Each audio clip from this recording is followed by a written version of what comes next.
जुहार कुशल संवाद के आपण मन को स्वागत। आज पवित्र रक्षाबंधन ई अवसर रे सबु भौणी माने निजर भाई हाथे राखी बांधी करी तांकर दीर्घायु कामना करवार संगे संगे भाई माने भौणीर सुरक्षा देवार लगी प्रतिश्रुति देसन।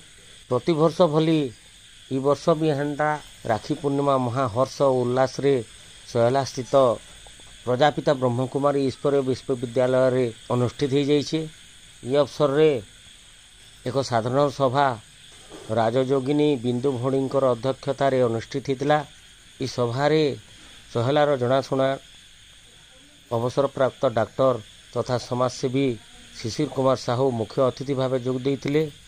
अन्यतम अतिथि भाव चकरकेन युक्त 3 कॉलेजर अध्यक्ष श्रीयुक्त कार्तिक साठुआ, सोहलार सब जेलर बारला मैडम आउ सोहला मारवाड़ी युवा मंच महिला समिति अध्यक्षा रंजू देवी जोग देइथिले। अतिथि माने निजर वक्तव्य रे भाई माने भौणी मानकुर सुरक्षा जोगाबार लगी गुरुत्व देइथिले। निकटरे कोलकाता रे हेतिबार डॉक्टर छात्री दुष्कर्म तथा हत्या घटना उपरे चिंता व्यक्त करथिले सब अतिथि माने। ई सब असामाजिक काम रु दूरे रहबार लगी आध्यात्मिक ही गोटे भल रास्ता है बोलिकरी अतिथि माने निजर वक्तव्य रखिथिले। शेषे अनुष्ठान राजयोगिनी बिंदु भौणी करकमल रे सबू भाई और भौणी मान को रक्षाबंधन करा जायतिला।